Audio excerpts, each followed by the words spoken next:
but it was like the gates of heaven opened up. And in that moment, I'm actually really freaking grateful. Felt the true gratitude for all of those things. All of the things that the day before and the past years of that, I had felt angry. I had felt disgust. I had felt resentment. I had felt awful negative feelings about all of these things in my life that were not what I wanted. In that moment, I felt absolute sheer gratitude. And that was another opening up. I had peeled enough layers off of the conditioning. It was okay. Wow, I see this to be a stepping stone to the beauty and the abundance and the lessons that are coming for me. This is really freaking cool.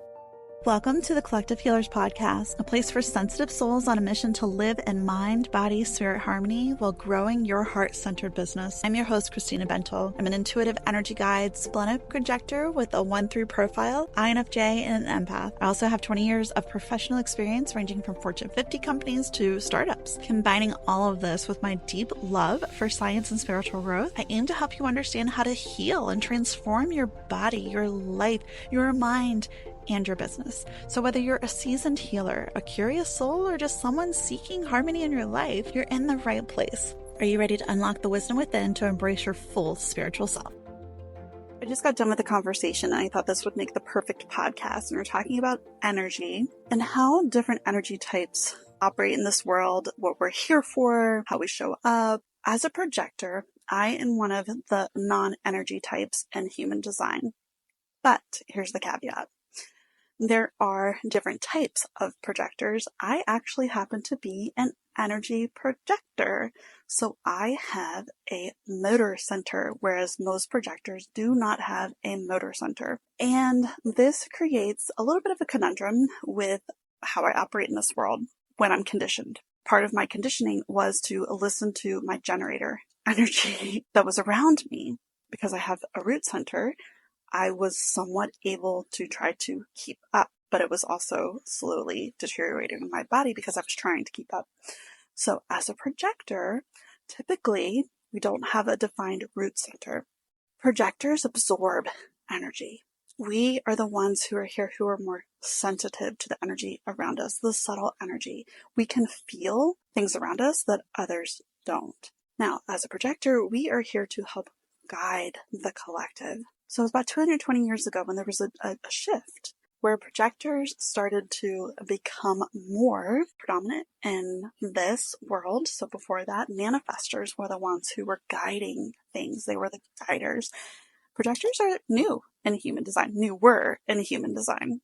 There's a reason for it. We are part of this collective shift and we are here to help guide awakening. And I truly believe this. As I research human design and I research the energy perspective and the science of this, I'm like, oh, clearly it all makes sense. So as projectors, we feel the subtle energy around us. There's a reason for this. Before I go into that, let's talk about generators for a moment, because I think if I set the context of what generators are here to do, it'll give you more of an idea of what projectors are here to do and why. Generators, they have defined motor centers. That means that their energy comes from within. They are internally driven in the sense of like they've got energy that just goes on and on and on and on. They're like the little energizer bunnies of the world, and they just endless amounts of energy. There's a reason for this because they're here to build. They are the builders of this world. They are the ones who are creating the physical manifestations of this world, of the things that are coming from an energy.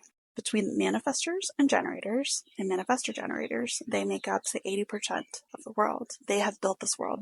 They are the ones who have that internal energy because they have a defined motor center. It also means that they act more in accordance with the here and now. So if you're a generator, think about it this way. Generators are like swift rapids that are flowing really fast. It's like water that's gushing and flowing really fast. So you put a boat, like a little toy boat in that water, it's going to move from A to B really quickly. Same thing for manifestors. It moves really, really fast. Their energy is always going. Their aura is moving more quickly. So that's 80%. Projectors, we're about 20% of the population. We are more sensitive to the energy around us. We absorb that rapid moving energy because we can help guide it. We can't help guide it if we don't feel it. But here's the thing. Think of your energy, if you're a projector, as more slow moving. It's like a creek. was slowly moving. So what happens if you put a toy boat in that water and you're waiting for it to get from A to B? It takes a little bit more time. It's slower moving. It's a slower pace, and things operate differently for us. Now, if we are living in this world that we've been conditioned by the energy types and we're expecting ours to move as rapidly, what we start to do is we start to push it. Like, move faster, move faster. So I gotta keep going, go, because you're trying to keep up. You're trying to keep up with a design that is not yours. And when you do that, you get sick. Your body starts to hurt. You feel miserable. You feel lost. You can't find your purpose because you're trying to adapt to something that is not meant for you. Your energy is meant to move more slowly. Again, because your energy moves more slowly so you can gather and absorb and understand the fast-moving energy of generators and manifestor generators. Your ability to absorb that energy, one, it helps, but too much of it is a detriment. So it's learning to live in balance where, yes, feeling that absorption can be helpful. It helps you to learn. It helps you to grow. It helps you to learn how to adapt to this world. That's what it's meant to do. It's meant to help you learn. You are meant to release it. You are not meant to keep it and to hold on to it, because here's what happens. As you absorb different types of energy and you let it go, and then you absorb and then you let it go, and you cycle. That's part of your cycle that you are meant to do. So as the water is flowing, that energy is meant to come in and out of you, in and out, and you learn the lessons. And that toy boat, as it goes from A to B, the more you allow those lessons to flow, the more you see that boat moving and it gets to where it's supposed to be. Now, when you get stuck and your energy gets stuck and you are trying to live the life of a generator, which you are not, that boat, it doesn't go anywhere because you're not allowing the water to flow. Your water's not flowing. For your water to flow, you've got to release the energy because you don't operate like the others. I want to talk a little bit more about the insights that I've gained from learning my human design and learning how to embrace my own energy, my unique energy, and how it relates to my spiritual gifts. Because I think it'll help you as you go through this journey. A lot of what happens is that we become conditioned by the world around us. The patterns of our genetic trauma, the patterns of all of the things that have happened to our ancestors and the ancestors before them, all of that trickles down. And it becomes part of the life that you begin to live. And it's essentially based on the lies of this world. And I don't mean lies in a negative connotation, but it's like the falsehoods of one of them being, for example, I was always told that life has to be hard. Life is hard. And I lived that. I lived through that of like, I told myself the story of life is always hard. And then as I started to peel away the layers, I'm like, it's actually not. It's not hard.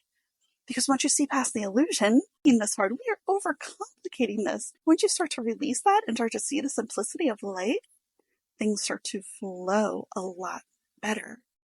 And for me, as I started to lift away the layers of trauma and healing the biological impact of trauma that I had on my body, releasing and reworking my inner narratives, and I slowly started to align with my energy, started to realize that a lot of the things that I was rejecting, my sensitivity, my slower pace, my body doesn't keep up like others do. I would beat myself up over this and I would push through it. And I'm like, I'm not good enough unless I get up and do all of these things and complete all these chores. And I valued my worth based on productivity. That was trauma speaking. As I slowly started to release it, one, I noticed that the slower I go, the more productive I am, the more I get done. But here's the thing too, a lot of projectors, we become the busiest people on the planet to overcompensate. Because our body needs more rest, we beat ourselves up so we do more. Because we operate at a slower pace, we're like, we need to do more. We overcompensate on every single aspect to try to fit in.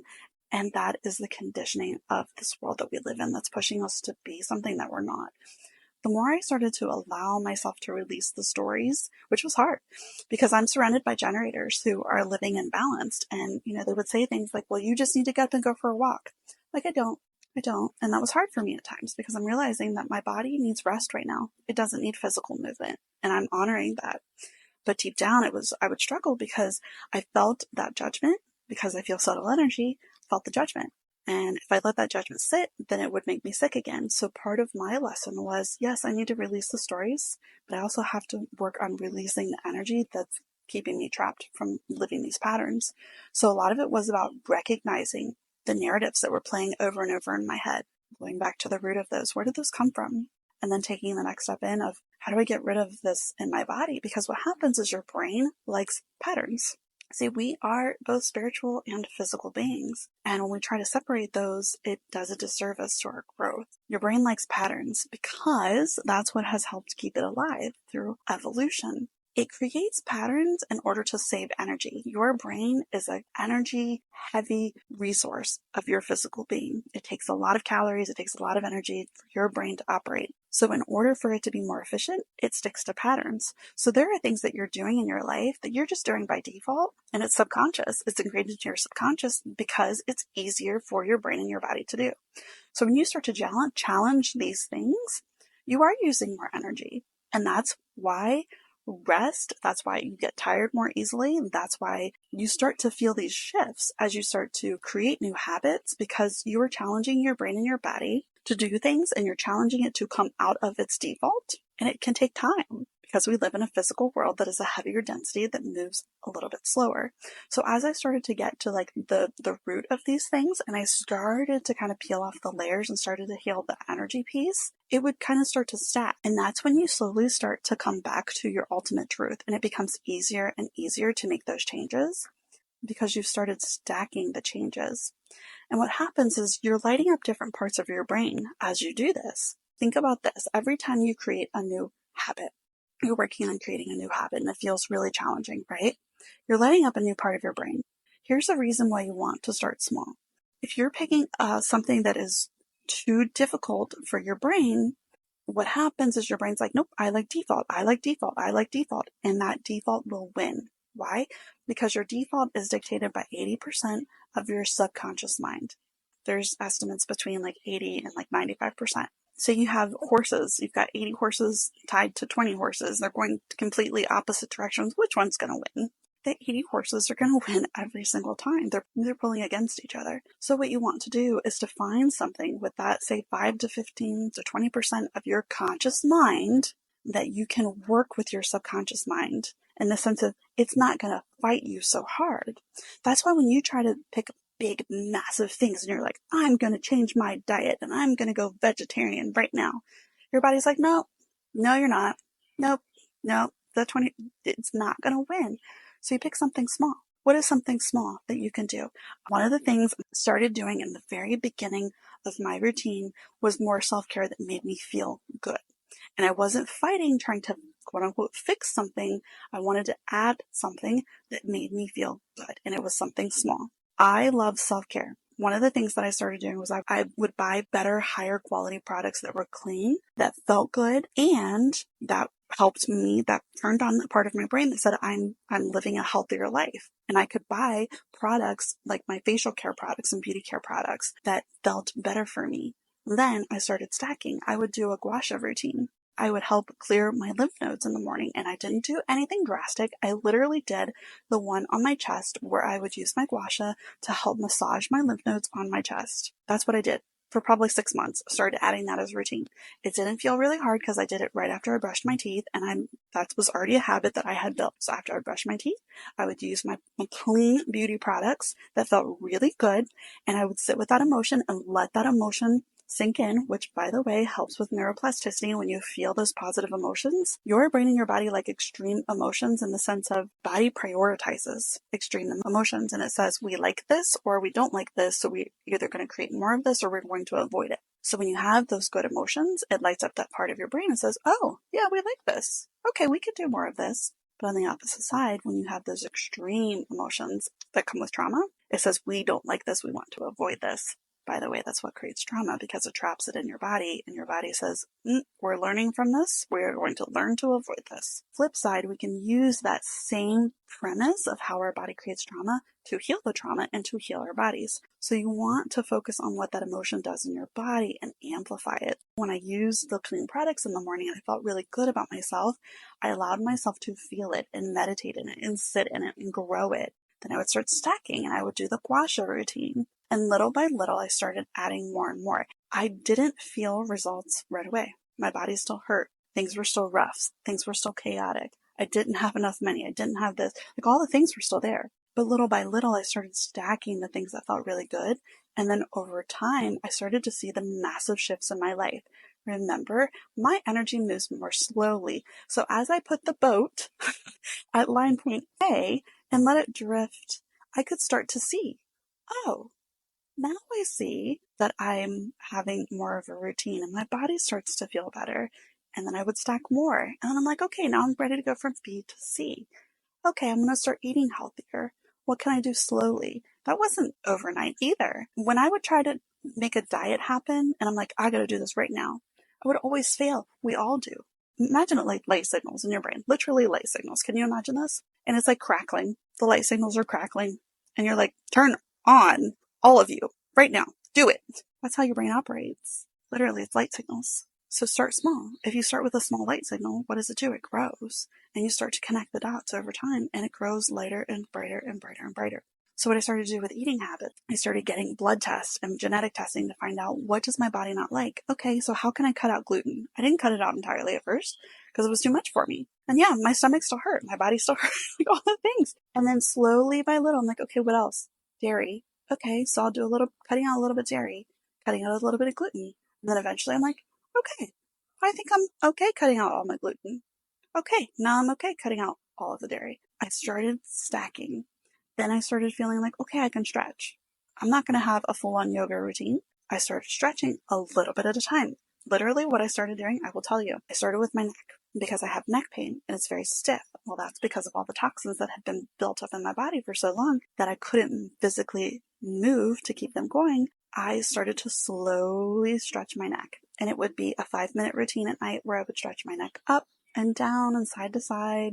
Think about it, at this point, I had improved my diet. I had released a lot of trauma. I had released a lot of energy. All of this, it took 2 years. It took 2 years for me to be able to do all of this. Now it depends where you're at on how long it might take you. And I don't say that to discourage, because my life has radically changed in 2 years to the point where I never could have dreamed how much it could have changed. Because I was trying to force it for so long. I was trying to force the change that nothing was changing because it didn't align with my energy. The point of this is, once you find stuff that aligns with your energy, and depending on how misaligned you are, will depend on how quickly you can get to alignment. And once you surrender to that and honor that, you actually start to feel happier in the process. That's what I started to notice almost immediately, is that my life circumstances hadn't changed all that dramatically, but I had changed inside, had changed how I was looking at life, and I had changed how I was showing up in life. And I was feeling happier, even though a lot on the external wasn't shifting. I started to feel that internal shift, and I'm like, oh, here I was trying to fight all of this. Like, actually, okay, things are really good. I feel really grateful, which I did not expect. For a long time, I forced it. I forced gratitude. Like you hear manifestation gurus that will say, feel as if you have the things that will make you grateful. And I feel like that does a disservice. So what they say is you have to feel grateful before you get it. And I was trying to do that. I was trying to feel grateful for having enough money to pay my bills. I was feeling grateful. I needed to feel grateful now, have all of the things that I dream of. Well, that's really hard, because what you're doing is you're forcing yourself to feel gratitude. That's not gratitude. That's not actual gratitude. Now, if you're a generator, a manifestor generator, whatever, I don't know, because I have not lived that life. Maybe that works for them. But I will say, for projectors, and we have slower energy, it actually does a disservice to us, because what happens is we're pretending to be grateful. Well, guess what? The universe knows we're pretending. No matter how much you pretend, because I did it for years. I'm like, why am I not manifesting? Like, I feel really good. I was able to feel those good feelings of the gratitude. Like, I could feel the feelings of the gratitude, but guess what? Once I started to actually feel gratitude for the things that I had, I'm like, oh, this is different. This is a different energy. No wonder. I'll tell you an example. There was a moment in my life where I was struggling financially, in the sense of money wasn't coming in. I didn't have any income. I had applied for disability because my health was so bad.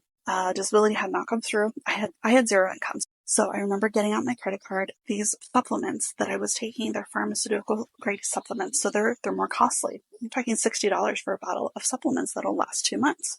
I had a moment where I pulled out my credit card. I could feel the sinking in my stomach of, oh, I'm getting ready to put more supplements on my credit card. And something shifted in that moment, and I don't know what it was, but it was like the gates of heaven opened up. And in that moment, I'm like, you know what?